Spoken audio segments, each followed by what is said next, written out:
Selamat bertemu kembali adik-adik mahasiswa, terutama anak-anak program studi pendidikan guru sekolah dasar Universitas Katolik Santo Paulus Ruteng.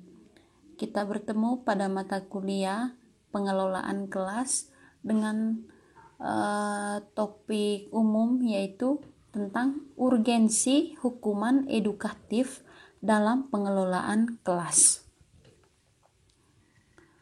Oke, untuk topik umum tersebut ada 8 topik khusus ya tentang urgensi hukuman edukatif pada pengelolaan kelas. Yang pertama nanti ada pengantar, yang kedua penetapan peraturan di dalam ruangan kelas, yang ketiga hukuman atau punishment, yang keempat tujuan dan fungsi hukuman, yang kelima bentuk-bentuk hukuman dan ragam hukuman edukatif, yang keenam ragam hukum edukatif, yang ketujuh panduan memberikan hukuman, dan topik khusus yang terakhir adalah dampak pemberian hukuman.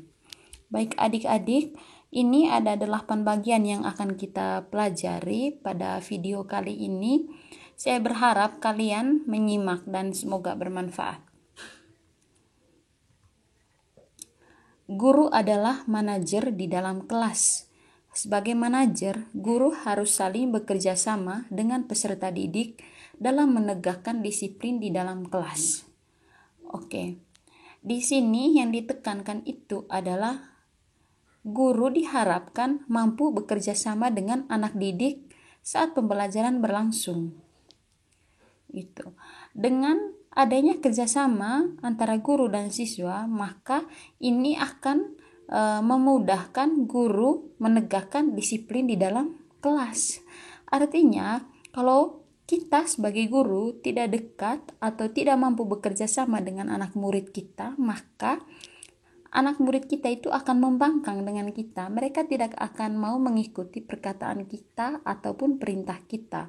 Apalagi kalau misalkan kita membuat aturan yang harus mereka ikuti. Gitu ya.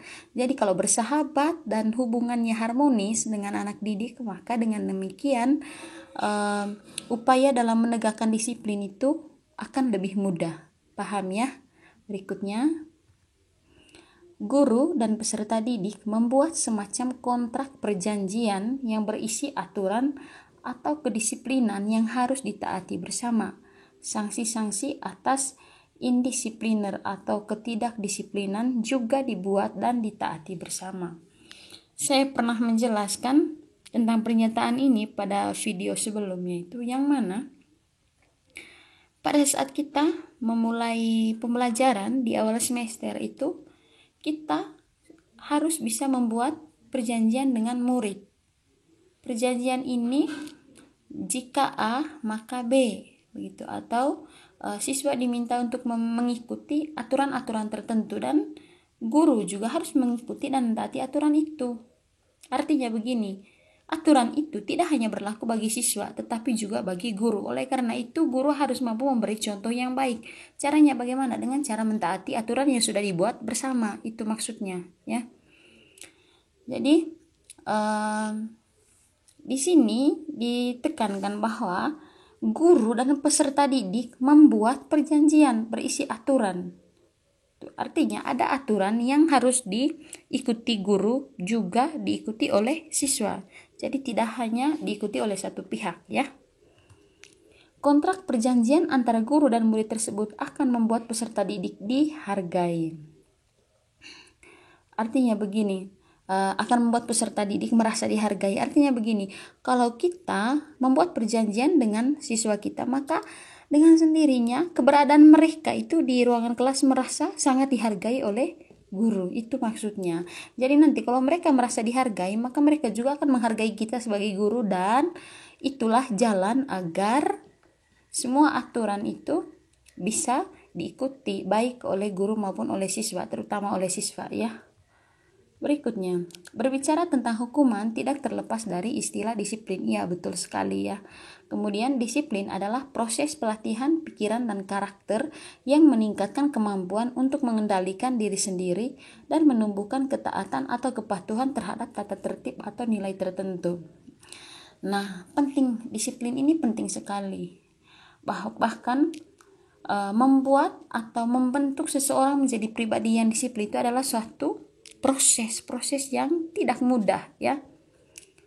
Nah, itulah sebabnya mengapa kita sebagai guru pada saat kita membuat aturan, kita jangan hanya menuntut siswa untuk mengikuti aturan, tetapi aturan tersebut harus diikuti juga oleh kita sebagai guru.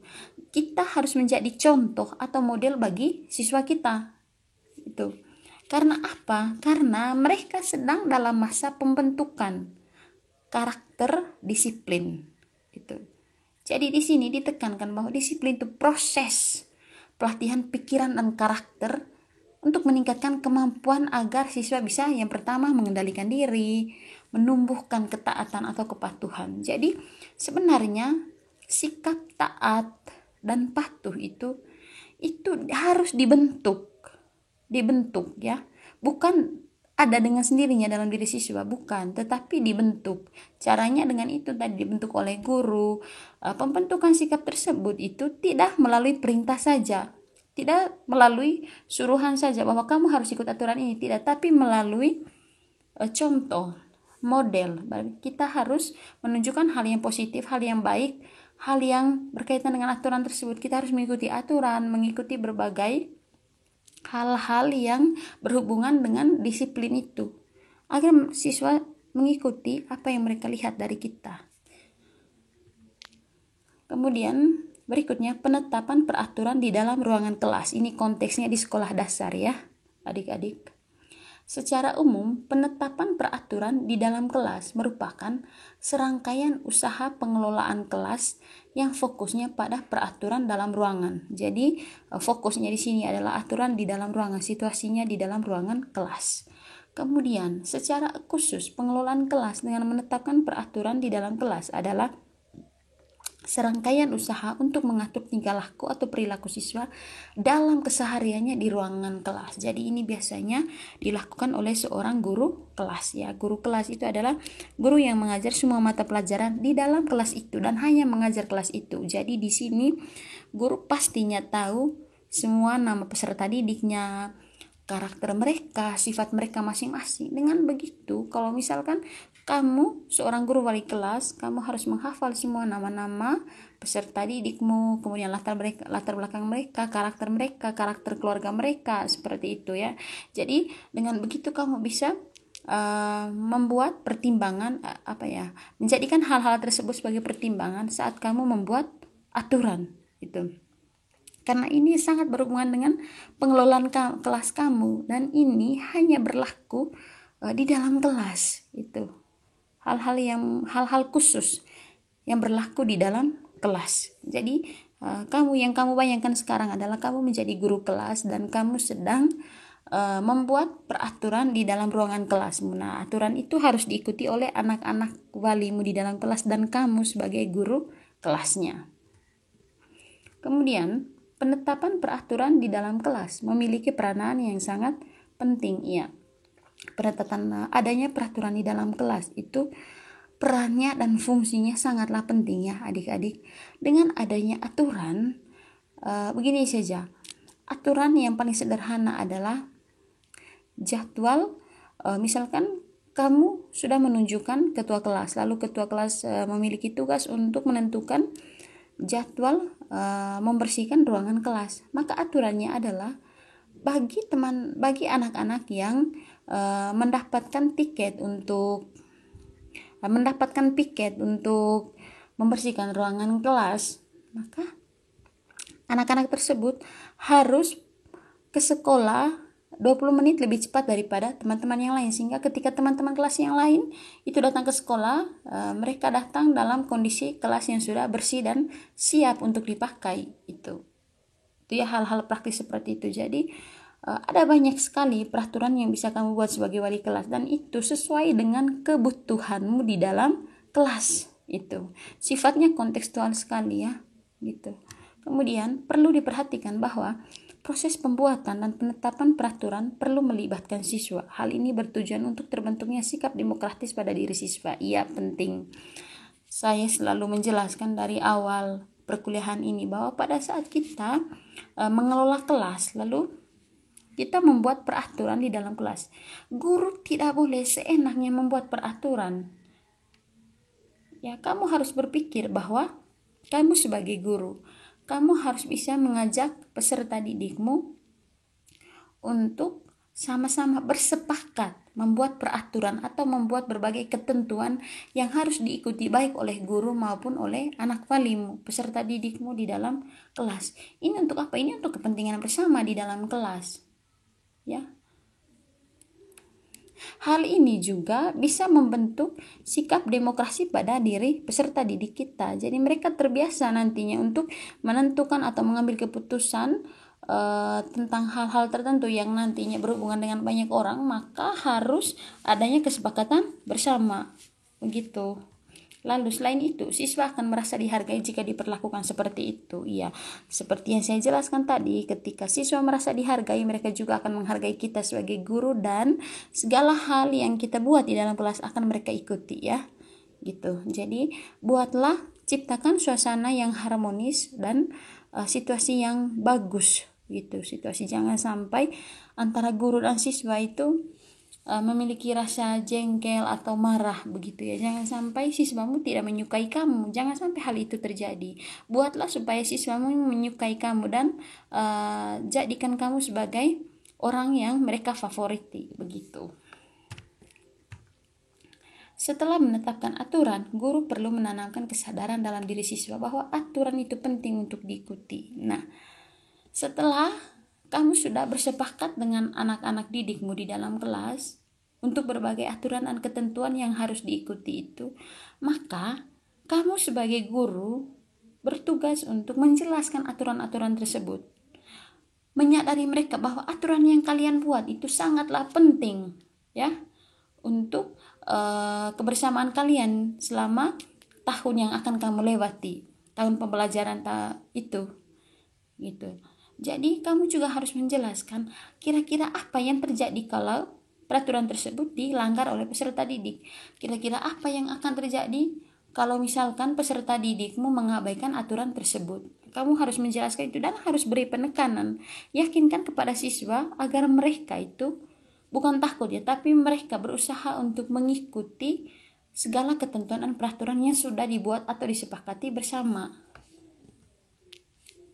Guru juga perlu menjelaskan mengapa aturan itu harus dipatuhi dan apa akibatnya jika tidak dipatuhi, baik dalam jangka pendek ataupun jangka panjang. Ini ya, seperti yang saya katakan tadi, bahwa kita harus menjelaskan apa efeknya kalau mereka melanggar peraturan yang sudah kita sepakati bersama. Dengan begitu nanti mereka merasa bahwa peraturan itu memang penting gitu. Lalu adanya kesepakatan guru dan siswa dalam penetapan peraturan tersebut menjadikan guru mampu menetapkan sanksi atau hukuman apabila peraturan-peraturan tersebut dilanggar oleh siswa. Nah, ini hal yang penting ketika antara kesepakatan guru dan siswa terkait penetapan aturan tadi itu sudah selesai dan siswa sendiri sudah tahu ya, sudah tahu bahwa aturannya itu harus dijalankan dan harus diikuti. Maka disinilah peran guru untuk menentukan hukuman tertentu apabila peraturan tersebut dilanggar oleh siswa. Ya, harus dijelaskan kepada siswa. Mereka akan mendapat hukuman apa jika melanggar aturan A.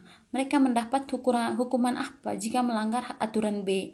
Yang pasti hukuman itu sifatnya itu ringan dan ini ya. Kalau ringan itu sesuai dengan pelanggaran yang dibuat oleh siswa. Begitupun sebaliknya, kalau hukumannya berat maka harus sesuai dengan pelanggaran yang dibuat oleh siswa. Itu penting untuk mereka ketahui. Lalu apa itu hukuman atau orang biasa sebut punishment? Hukuman adalah penderitaan yang diberikan atau yang ditimbulkan dengan sengaja oleh seseorang, baik orang tua, guru, dan sebagainya, setelah terjadi pelanggaran, kejahatan, atau kesalahan. Ini pernyataan menurut pakar ya, saya baca semua pernyataan-pernyataan tentang hukuman atau definisi hukuman menurut para pakar. Berikutnya, hukuman adalah suatu perbuatan yang tidak menyenangkan dari orang yang lebih tinggi kedudukannya terhadap pelanggaran dan kejahatan yang dilakukan dengan maksud untuk memperbaiki kesalahan anak. Definisi berikut, hukuman adalah tindakan yang dijatuhkan kepada anak secara sadar dan disengaja sehingga menimbulkan nestapa. Dan dengan nestapa itu, anak akan menjadi sadar akan perbuatannya serta berjanji tidak akan mengulanginya lagi. Lalu berikutnya, hukuman adalah usaha edukatif yang digunakan untuk memperbaiki dan mengarahkan anak ke arah yang benar, bukan praktik hukuman dan siksaan yang memasung kreativitas. Nah, kita lihat dari beberapa pengertian tentang hukuman yang telah dikemukakan oleh berbagai pakar tadi itu, oleh pakar-pakar tadi itu, dapat disimpulkan bahwa makna hukuman pada saat ini telah mengalami perubahan ya. Jadi perubahan pandangan atau perubahan persepsi. Kalau misalkan berdasarkan pernyataan dari para pakar tadi, hukuman itu sifatnya itu negatif ya, negatif tentang sesuatu yang membuat orang lainnya mendapat hukuman itu menderita. Tetapi sekarang kalau di dunia pendidikan, kamu perlu pahami bahwa di dunia pendidikan itu hukuman itu maknanya itu berbeda ya. Itu fungsi hukuman itu lebih ke arah yang lebih positif, bukan negatif lagi, bukan tentang penderitaan. Tetapi melalui hukuman bisa menjadi satu hal yang yang positif terjadi pada orang yang mendapatkan hukuman tersebut, yaitu siswa kita. Paham ya? Lalu dapat kita ketahui dari pendapat di atas bahwa sebagian besar pakar pendidikan memaknai hukuman dengan sesuatu yang tidak menyenangkan, ya. Oleh karena itu kita harus paham bahwa kalau kita bahas tentang hukuman dalam mata kuliah ini, artinya hukuman itu yang sifatnya positif. Jadi hukuman atau punishment dalam dunia pendidikan dapat kita maknai sebagai suatu usaha edukatif. Harus dipahami ya, suatu usaha edukatif yang dilakukan oleh guru secara sadar dan disengaja untuk memperbaiki kesalahan siswa yang melakukan pelanggaran atau penyimpangan ke arah yang benar dengan cara memotivasi siswa agar menjadi pribadi yang memiliki akhlak dan budi pekerti mulia serta memiliki intelektual yang handal. Nah, itulah pemahaman hukuman di dunia pendidikan, bukan lagi tentang penderitaan gitu ya. Oke. Lalu apa tujuan dan fungsi hukuman? Yang pertama ada fungsi restriktif. Fungsi restriktif ya. Nah, hukuman memiliki fungsi restriktif, artinya hukuman dapat menghalangi terulangnya kembali perilaku yang tidak diinginkan pada diri anak. Jika seorang anak pernah mendapat hukuman karena telah melakukan suatu kesalahan atau pelanggaran, maka ia akan berusaha untuk tidak mengulangi kesalahan yang serupa di masa mendatang. Contohnya begini, kalau fungsi restriktif itu contohnya seperti ini. Misalnya pada saat kamu menjelaskan materi matematika di depan kelas, lalu ada satu anak ini dari awal sampai akhir pembelajaran dia tidur, gitu. Yang pasti ini melanggar disiplinnya, artinya dia tidak mengikuti pembelajaran dengan baik, begitu. Jadi di sini kita sebagai guru harus memberikan hukuman pada anak ini. Hukuman yang positif itu yang seperti apa? Nah, hukumannya itu memberikan kepada anak ini tugas yang sebanyak-banyaknya. Tugas yang banyak yang mungkin bisa melebihi kemampuannya untuk mengerjakan tugas yang banyak itu. Begitu. Dengan begitu nanti ada fungsi restriktifnya di sini, artinya dia berusaha untuk tidak mengulangi kembali kesalahannya itu. Begitu ya, pahamnya itu fungsi restriktif. Jadi ini hal yang dapat menghalangi atau mencegah terulangnya kembali perilaku yang tidak diinginkan pada diri anak. Berikutnya, fungsi pendidikan. Nah, hukuman yang diterima anak merupakan pengalaman bagi anak yang dapat dijadikan sebagai pelajaran yang berharga. Anak bisa belajar tentang salah dan benar melalui hukuman yang telah diberikan kepadanya. Hal ini menyadarkan anak akan adanya suatu aturan yang harus dipahami dan dipatuhi, yang bisa menuntunnya untuk memastikan boleh atau tidaknya suatu tindakan dilakukan. Nah, fungsi pendidikan ini dari hukuman yang kita buat, anak bisa berpikir bahwa oh ini ternyata tidak baik, ini ternyata baik. Jadi begini, dengan hukuman yang sudah kita berikan, membuat mereka untuk berpikir bahwa memang ada hal yang tidak boleh dibuat, memang ada hal yang tidak boleh dilakukan dan bisa merugikan diri sendiri serta orang lain. Nah, inilah fungsi pendidikan dari sebuah hukuman, gitu ya. Kemudian berikutnya fungsi motivasi. Hukuman dapat memperkuat motivasi anak untuk menghindarkan diri dari tingkah laku yang tidak diinginkan. Dari pengalaman hukuman yang pernah diterima anak, maka anak merasakan bahwa menerima hukuman merupakan suatu pengalaman yang kurang menyenangkan. Dengan demikian, anak bertekad tidak akan mengulangi kesalahan yang sama di kemudian hari dan akhirnya timbul dorongan untuk berperilaku wajar, yaitu perilaku yang diinginkan dan dapat diterima oleh orang lain atau kelompoknya. Ini bagus. Fungsi hukuman itu salah satunya adalah fungsi motivasi. Untuk melalui hukuman itu bisa memotivasi anak didik yang mendapat hukuman untuk tidak melakukan kembali kesalahan yang sudah dia buat itu. Dia jadinya dirinya itu termotivasi untuk berperilaku biasa saja ketimbang harus melakukan hal yang tidak diinginkan oleh orang lainnya, misalnya oleh gurunya atau teman-teman lainnya. Begitu, itu fungsi motivasi. Berikutnya, bentuk-bentuk hukuman dan ragam hukuman edukatif. Nah, mari kita lihat bentuk-bentuk hukuman dan ragam hukuman edukatif ya. Yang pertama ada hukuman dengan isyarat. Hukuman dengan isyarat ini dilakukan dengan cara seorang guru memberikan isyarat kepada murid yang melakukan pelanggaran. Isyarat yang diberikan melalui mimik dan pantomimik, misalnya dengan tatapan mata, raut muka, cara menghela nafas, atau dengan gerakan tubuh guru yang menunjukkan bahwasannya perbuatan murid tersebut tidak disenanginya. Hukuman isyarat ini biasanya dilakukan untuk pelanggaran-pelanggaran ringan yang sifatnya preventif. Nah, hukuman dengan isyarat ini maksudnya isyarat atau bahasa tubuh ya. Jadi, bahasa tubuh ini bisa kita gunakan untuk memberikan hukuman pada siswa kita. Misalnya, siswa kita di dalam kelas itu pada saat kita menjelaskan materi, dia mengganggu teman lainnya. Kita sendiri melihat dia mengganggu teman lainnya, teman sebangkunya begitu ya, atau dia mencolek teman sebangkunya.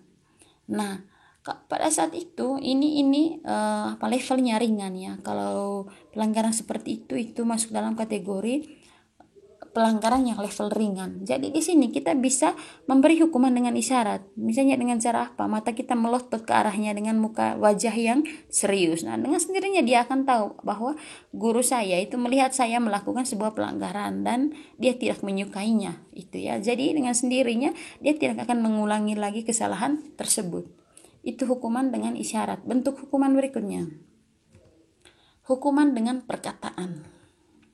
Hukuman ini dilakukan dengan cara seorang guru menggunakan perkataan atau lisannya, seperti kata-kata nasihat, teguran, peringatan, dan ancaman.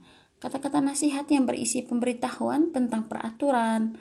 Teguran dilakukan apabila murid melakukan pelanggaran baru sekali atau 2 kali. Peringatan dilakukan apabila murid melakukan pelanggaran berulang-ulang, dan ancaman merupakan hukuman lisan yang berupa ultimatum agar siswa merasa takut dan berhenti dari pelanggaran-pelanggaran yang dilakukannya. Jadi hukuman dengan perkataan itu kita menggunakan kata-kata ya, memberi hukuman kepada siswa melalui kata-kata. Bisa melalui nasihat, bisa melalui teguran, bisa melalui peringatan, dan pada akhirnya itu bisa melalui ancaman ya. Saya pikir kalian tahu kalau misalnya seorang anak ini tergantung pada level pelanggaran yang dia buat. Misalnya seorang anak yang suka mencolek temannya pada saat pembelajaran berlangsung, kita bisa memberi nasihatnya bahwa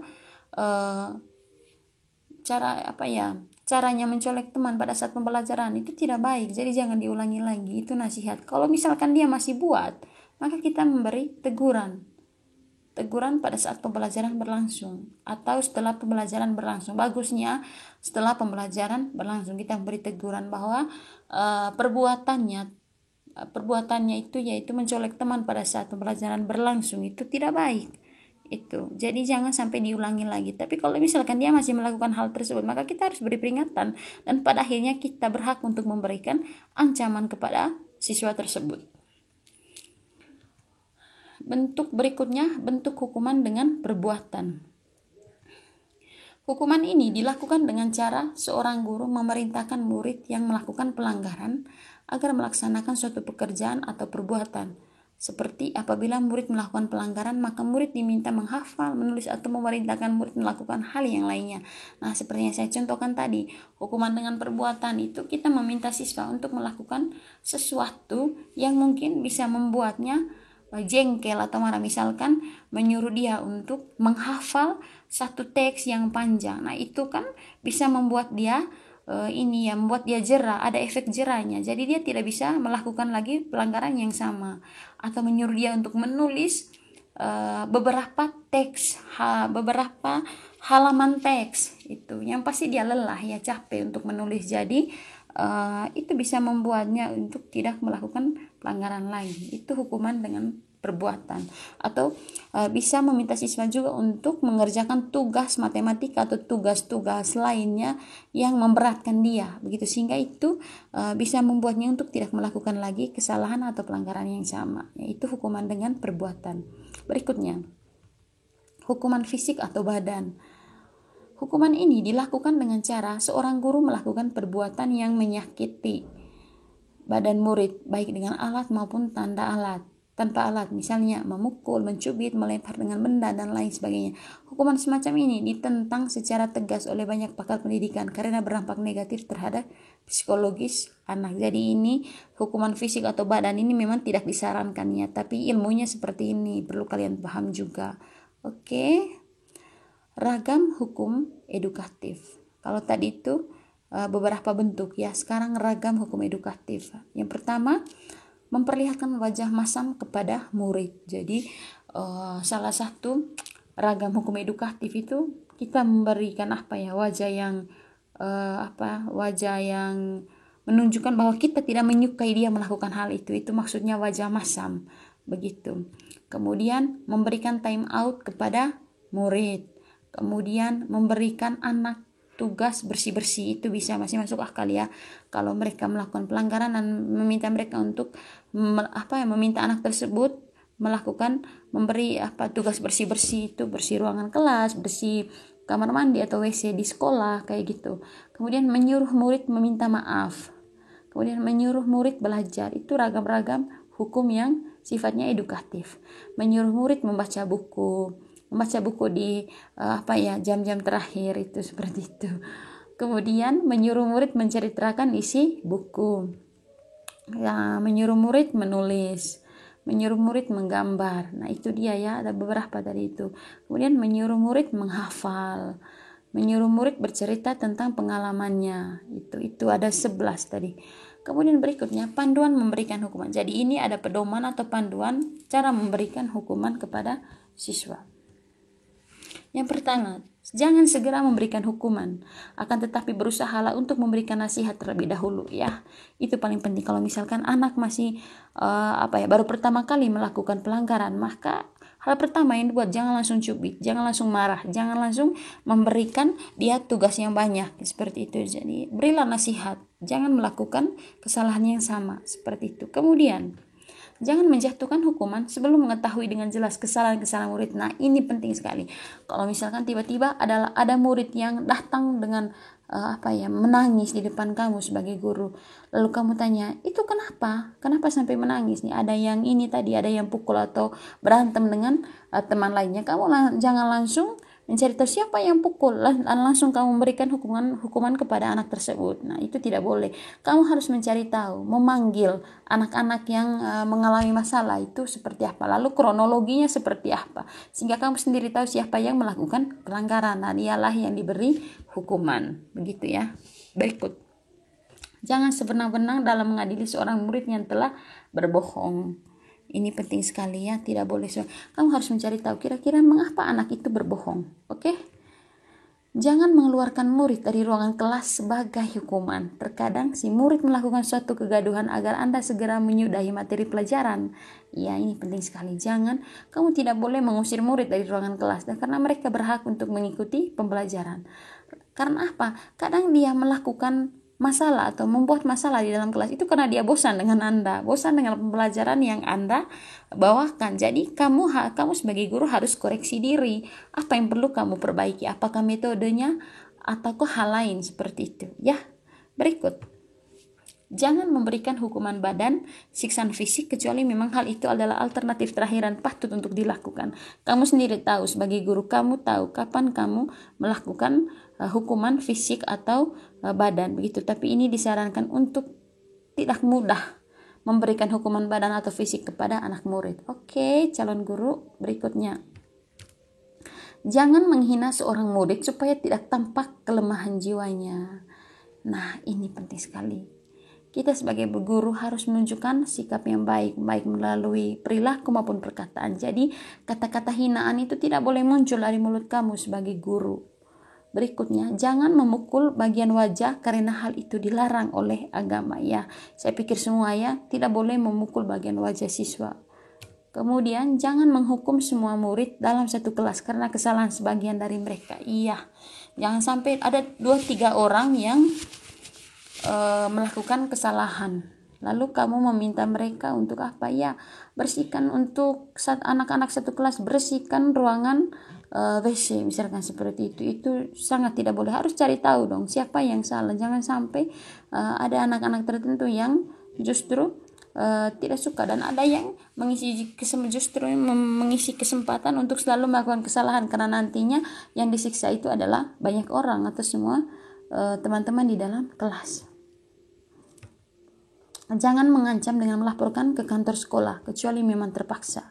Ya, kalau misalkan kamu sebagai guru lalu ada yang melakukan pelanggaran di dalam kelas, kamu langsung mengancam anaknya untuk melaporkan ke kantor sekolah. Nah, fungsi kamu sebagai guru jadinya apa dong? Itu kan menunjukkan kelemahan kamu sebagai guru, ya. Jadi tidak boleh. Hendaknya menggunakan suatu pendekatan yang sesuai dengan usia anak dan kenali pola pikirnya. Penting sekali. Kalau kamu mengajar di kelas rendah, kamu hendaknya seperti apa? Begitupun sebaliknya, kalau kamu mengajar di kelas tinggi, kamu hendaknya seperti apa? Gunakan pendekatan-pendekatan yang sesuai dengan usia anak. Gunakan kata-kata yang tepat, tegas, dan mudah dipahami saat Anda menasihati murid. Iya, benar sekali. Dan bila perlu, kata-kata yang sederhana yang mudah dipahami oleh anak, ya, anak-anak umur sekolah dasar, usia sekolah dasar. Jangan menghukum karena kesalahan tertentu yang baru pertama kali dilakukan murid. Seperti yang saya jelaskan tadi, kalau kesalahan itu baru pertama kali ia lakukan, kamu bisa memberikannya nasihat terlebih dahulu. Kalau dia melakukannya secara berulang-ulang, kamu beri peringatan atau beri ancaman. Baru terakhir kamu melakukan memberikan sanksi atau hukuman lain.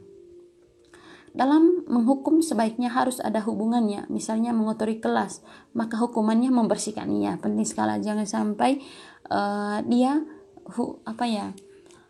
masalahnya, pelanggarannya itu dia ganggu teman satu kelas, ganggu teman pada saat pembelajaran. Nah, kamu memberikan hukumannya untuk membersihkan kelas, itu tidak masuk akal ya. Jadi harus relevan, harus ada hubungannya. Ini seperti contoh tadi, misalnya pelanggaran yang dibuat siswa itu dia mengotori kelas dengan membuat sampah berserakan di dalam kelas, maka hukumannya dia harus membersihkan kelas, tapi mungkin tidak hanya hari itu, bisa sampai 1 minggu begitu ya, biar ada efek jera.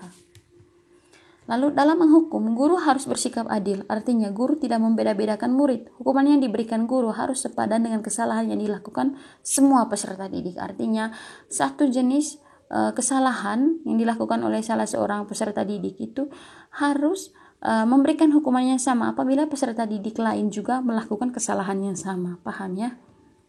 Lalu dampak pemberian hukuman. Kita lihat sekarang apa dampak dari pemberian hukuman. Yang pasti ada dampak negatif, ada juga dampak positif ya. Nah, kerugiannya kalau kita memberikan hukuman, disiplin yang tercipta merupakan disiplin jangka pendek. Artinya siswa hanya menurutinya sebagai tuntutan sesaat, sehingga tidak tercipta disiplin dari dalam diri siswa. Hal tersebut disebabkan karena dengan hukuman, siswa lebih banyak mengingat hal-hal negatif yang tidak boleh dilakukan daripada hal-hal positif yang seharusnya dilakukannya. Memang ada kadang seperti itu ya. Jadi kadang siswa itu melakukan sesuatu atau melakukan sesuatu hanya karena takut dihukum ya, seperti itu. Jadinya sikap disiplin itu tidak terbentuk dalam diri mereka karena mereka melakukan sesuatu itu hanya karena tidak mau dihukum begitu. Lalu berikutnya Dampak lainnya adalah perasaan tidak nyaman pada siswa karena harus menanggung hukuman yang diberikan jika ia melanggar aturan yang sudah ditetapkan. Tidak heran jika banyak anak yang memiliki persepsi bahwa disiplin itu adalah identik dengan penderitaan. Persepsi demikian bukan hanya dikonsumsi oleh anak-anak tapi juga oleh orang dewasa, ya. Contohnya mahasiswa. Akibatnya tidak sedikit orang tua membiarkan anak-anak bahagia tanpa disiplin. Jadi kadang orang berpikir bahwa biarkan anak-anak bahagia, ya, walaupun mereka melakukan kesalahan atau pelanggaran. Ini dampak negatifnya. Lalu dampak positifnya apa? Oh iya, masih ada. Tetapi hal ini merupakan kekeliruan besar karena di masa-masa perkembangan berikutnya individu tersebut akan mengalami berbagai masalah dan kebingungan karena tidak mengenal aturan bagi dirinya sendiri. Kemudian dampak positifnya itu pemberian hukuman yang diberikan kepada siswa apabila sesuai dengan ketentuannya, maka berdampak pada perubahan diri siswa ke arah yang lebih baik. Karena adanya efek positif yang dirasakan siswa sehingga menimbulkan efek jera yang mengakibatkan siswa tidak akan mengulangi kesalahan yang sama di kemudian hari.